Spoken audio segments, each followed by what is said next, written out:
पुण्य की तराजू। कुशीनगर का राजा लोगों के पुण्य खरीदने के लिए प्रसिद्ध था।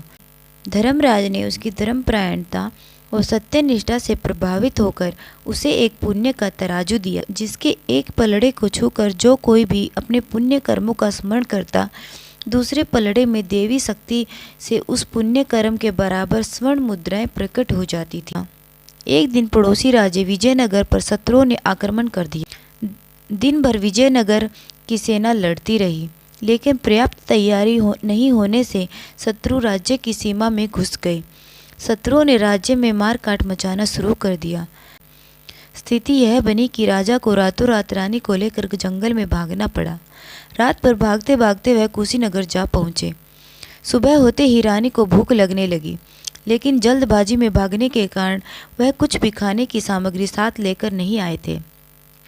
अतः उन्होंने काम ढूंढकर उसके खाने का इंतजाम करने की सोची। राजा जंगल गया और लकड़ियां काटकर शहर भेज आया। उससे कुछ चावल खरीद लाया। इधर रानी भी दिन भर लोगों के घरों में आटा पीसकर जो थोड़ा बहुत आटा जुटा पाई, उसे लेकर महाराज के पास पहुंची। बड़ी मेहनत मशक्कत के बाद दोनों भोजन बनाकर खाने को बैठे ही थे। अचानक एक भिखारी आ भटका। भिखारी की दशा बहुत दयनीय थी। वह कह रहा था, माई, 2 दिन से भूखा हूँ। राजा रानी को दया आ गई।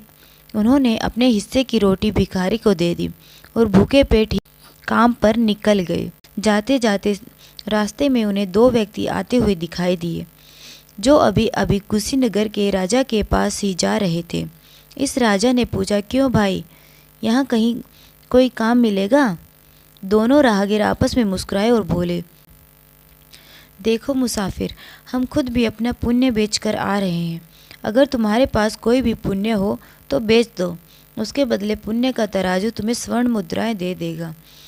पुण्य बेचने की बात राजा को अजीब लगी, लेकिन रानी कहने लगी, महाराज, आपने कितना सारा पुण्य किया है। राज्य में नदी नहरें बनवाई, सैकड़ों ब्राह्मणों को दान। अगर आप अपना सारा पुण्य बेच देंगे तो हम एक और नया राज्य बना सकते हैं।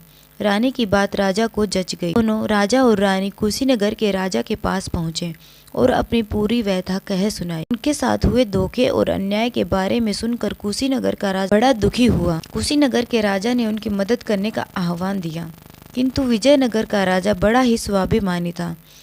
उसने किसी भी प्रकार की कोई मदद लेने से स्पष्ट मना कर दिया। तो कुशीनगर के राजा ने कहा, ठीक है, यदि आप कोई सहायता नहीं लेना चाहते तो ना सही, किंतु आप अपने पुण्य बेचकर उसका मूल्य प्राप्त कर सकते हैं। कुशीनगर के राजा ने पुण्य का तराजू राजा के सामने रखते हुए कहा, महाराज, इस तराजू के एक पलड़े को छूकर आप अपने पुण्य का स्मरण करें, जिन्हें आप बेचना चाहते हैं। आपके उस पुण्य के अनुसार राशि उस दूसरे पलड़े में आ जाएगी। राजा ने तराजू के पलड़े पर हाथ रखा और राज्य में नदी नहरों और गुरुकुलों के बनवाने के पुण्य का स्मरण किया, लेकिन पलड़ा बिल्कुल भी भारी नहीं हुआ, न ही दूसरे पलड़े में कोई राशि आई। यह देखकर राजा और रानी उस पुण्य की तराजू को झूठा बताने लगे। तब कुशीनगर का राजा बोला, महाराज, पुण्य के तराजू ने आज तक तो किसी के साथ अन्याय नहीं किया। राज्य में नदी नहरें बनवाना एक राजा का कर्तव्य है, इसलिए उसे आपका पुण्य नहीं गिना जा सकता। आप अपने किसी दूसरे पुण्य को रख कर देखिए। राजा ने इस बार प्रतिदिन हजारों ब्राह्मणों के भोजन और दान दक्षिणा के पुण्य का स्मरण किया, लेकिन इस बार भी पुण्य का तराजू ज्यों का त्यों बना रहा। यह देखकर रानी बोल पड़ी, ये तो सरासर अन्याय है। कुशीनगर का राजा दोनों को धीरज बंधाते हुए बोला, पुण्य के तराजू ने आज तक किसी के साथ अन्याय नहीं किया। प्रतिदिन हजारों ब्राह्मणों को भोजन राजा अपने अहम को पुष्ट करने के लिए करते थे। अहंकार पूर्वक किया हुआ कोई भी कर्म पुण्य की गिनती में नहीं आता।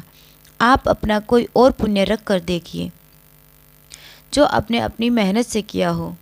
तभी राजा को याद आया कि अभी कल ही स्वयं भूखा रहकर भिखारी को भोजन कराया था। उसने एक पुण्य की तराजू पर हाथ रख दिया। उसने उस पुण्य को तराजू पर रख दिया। इस बार तराजू अचानक से भारी हो गई। यह देखकर राजा और रानी बहुत खुश हुए, लेकिन यह क्या, तराजू के दूसरे पलड़े पर कोई राशि नहीं आई थी। तभी विजयनगर का मंत्री राजा को ढूंढता हुआ वहां पहुंचा। उसने बताया कि उसकी सेना ने शत्रुओं को मारकर भगा दिया है और उसका राज्य अब पूर्णतः सुरक्षित है और सभी आपकी प्रतीक्षा कर रहे हैं। यही राजा के उस पुण्य का फल था जो पुण्य के तराजू ने उसे भिखारी को भोजन कराने के बदले में दिया था।